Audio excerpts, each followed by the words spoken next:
8억 9천만 원. 시어머니의 통장 잔고가 단 3일 만에 0원이 됐다. 치매 진단서를 받은 지 정확히 72시간 후였다.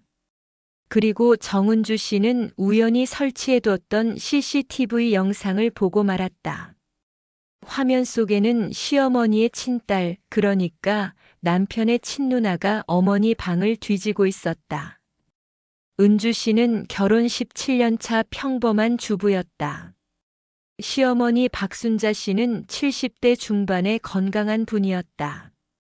남편 재민 씨와의 사이에서 고등학생 딸 하나를 키우며 은주 씨는 시어머니와 함께 같은 아파트 단지에 살았다. 바로 위층이었다. 엄마, 오늘 반찬 갖다 드릴게요. 매일 아침 전화로 안부를 묻고 일주일에 3번은 집에서 만든 음식을 갖다 드렸다. 명절이면 시댁 친척 12명의 식사를 혼자 준비했고 시어머니 생신이면 한정식집을 예약해 온 가족을 초대했다. 반면 남편의 누나인 제이 씨는 달랐다. 차로 20분 거리에 살면서도 한 달에 한 번 얼굴 비치기도 어려웠다. 명절에도 애들이 아파서라는 이유로 빠지기 일쑤였다. 하지만 시어머니는 딸에게만큼은 유독 관대했다. 희아는 바쁘니까. 우리 며느리가 있잖아. 은주 씨는 그저 그러려니 했다. 17년이면 익숙해질 만한 시간이었다. 사건은 지난 3월에 시작됐다. 시어머니가 자꾸만 같은 말을 반복하기 시작했다. 은주야, 오늘 점심 먹었니? 네, 어머니. 아까 같이 먹었잖아요. 그래. 내가 깜빡했나 보네. 처음엔 단순한 건망증이려니 했다. 하지만 증상은 점점 심해졌다. 가스레인지를 켜둔 채 외출하려 하고 며칠 전에 있었던 일을 전혀 기억하지 못했다. 급기야 새벽 3시에 잠옷 차림으로 아파트 로비를 배회하는 일까지 벌어졌다. 은주 씨는 시어머니를 모시고 대학병원에 갔다. 각종 검사를 거친 후 나온 진단명은 초기 치매였다. 보호자분이 옆에서 잘 챙겨주셔야 합니다. 특히 금전 관리 같은 중요한 일은 가족이 함께 확인하시는 게 좋겠습니다. 담당 의사의 말에 은주 씨는 고개를 끄덕였다.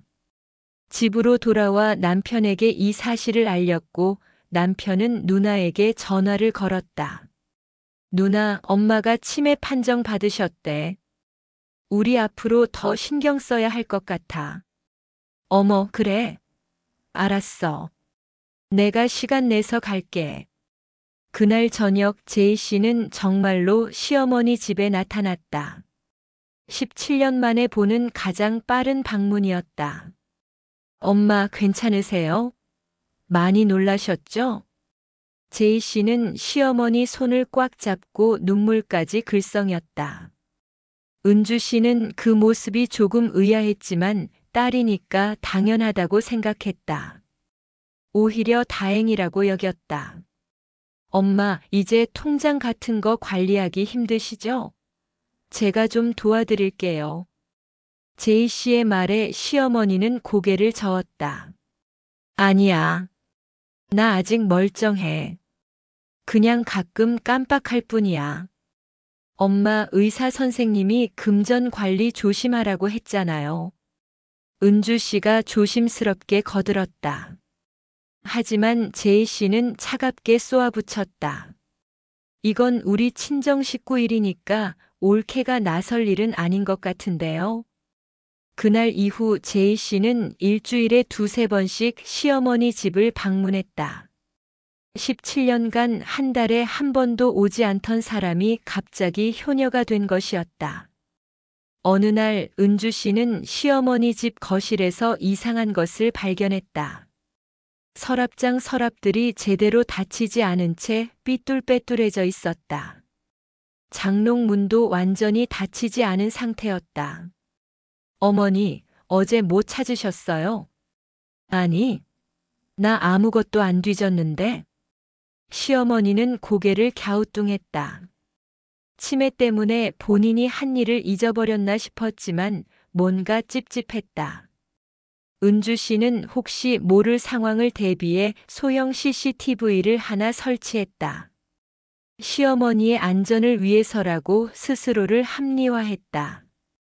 그리고 3일 뒤 결정적인 순간이 찾아왔다.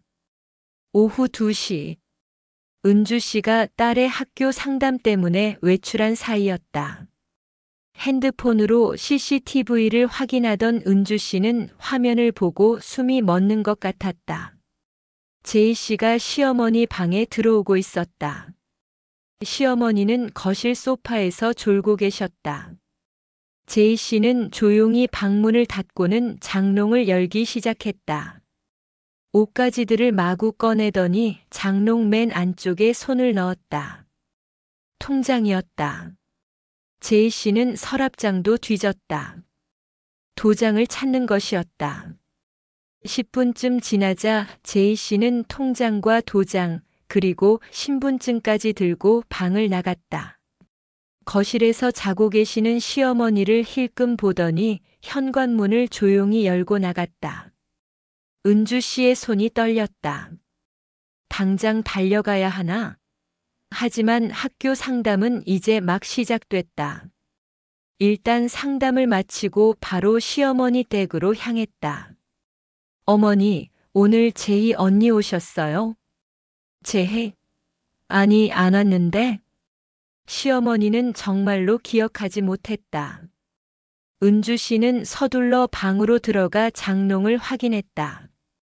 역시나 통장이 없었다. 서랍장 속 도장도 사라졌다.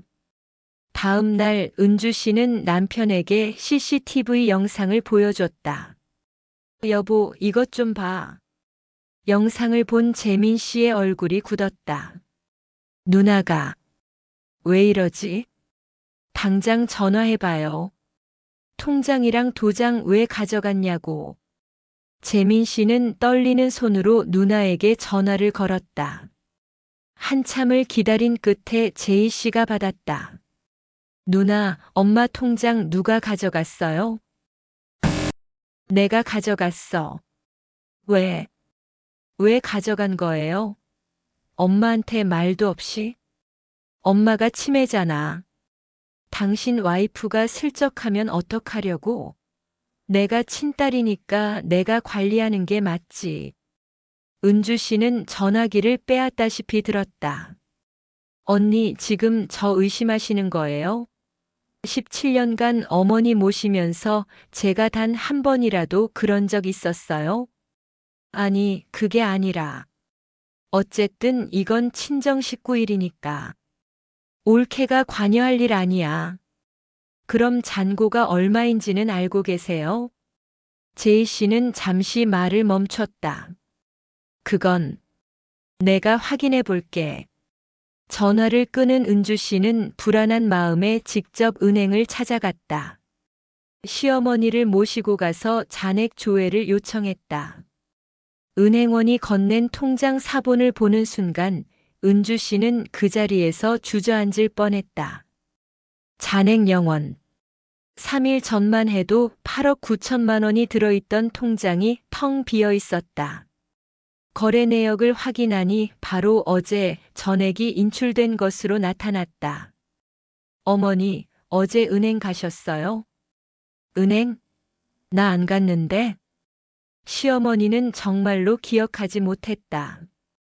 은주 씨는 은행원에게 물었다. 인출하실 때 본인이 직접 오셨나요?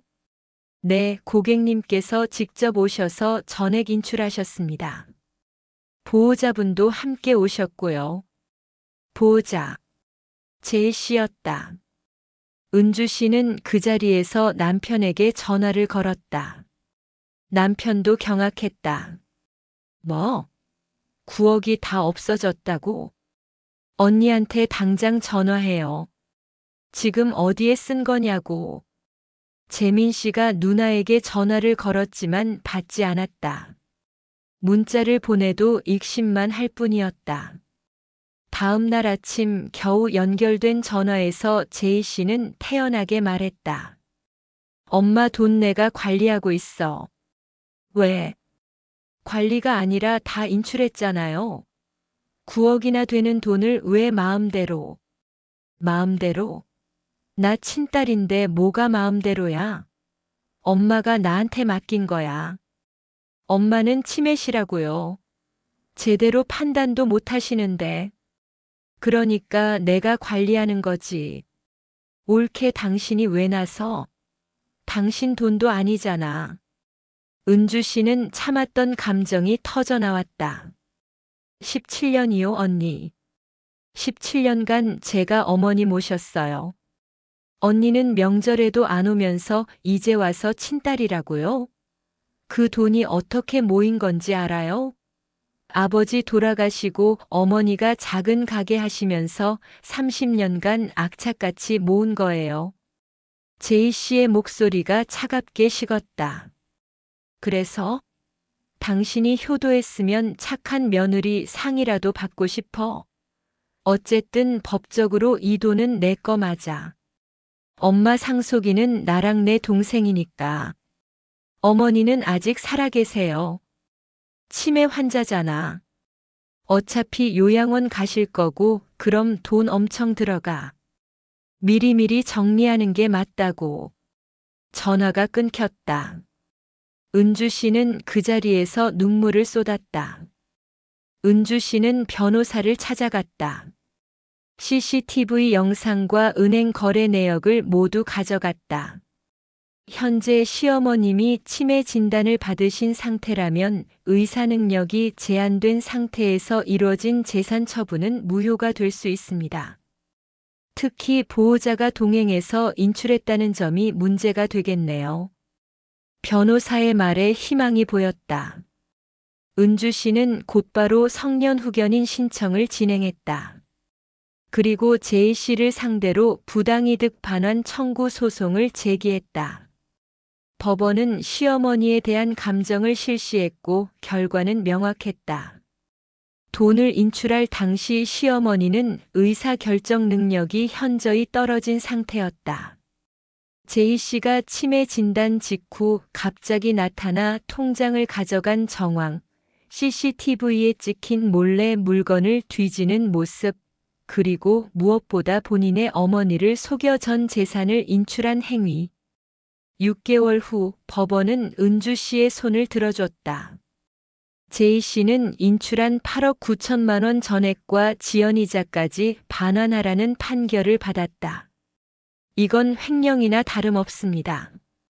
피고는 피해자의 친딸이라는 지위를 이용해 판단 능력이 떨어진 어머니를 은행에 데려가 전 재산을 인출했습니다. 판결문을 받아든 은주 씨는 시어머니 손을 꽉 잡았다.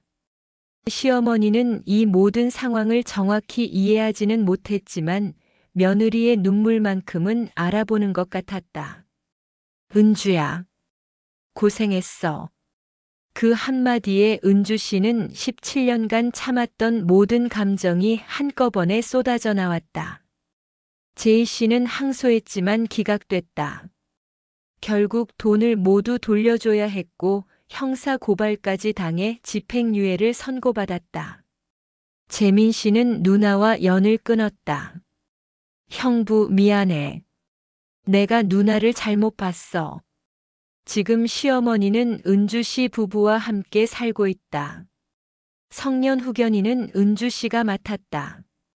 치매는 진행되고 있지만 은주 씨는 매일 어머니의 손을 잡고 산책을 나간다. 어머니, 오늘 날씨 좋죠? 그래. 근데 넌 누구니? 저요? 며느리 은주예요. 아, 며느리. 우리 며느리 참 착하지. 어쩌면 이 순간들이 은주 씨가 17년간 바랐던 단 한마디였는지도 모른다. 여러분이라면 이 상황에서 어떻게 하셨을까요? 17년간 헌신했지만 법적으로는 아무 권리도 없는 며느리. 한 번도 얼굴 비추지 않다가 갑자기 나타난 친딸. 누가 어머니를 진심으로 사랑한 걸까요?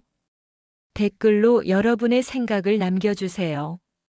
구독과 좋아요는 큰 힘이 됩니다. 감사합니다.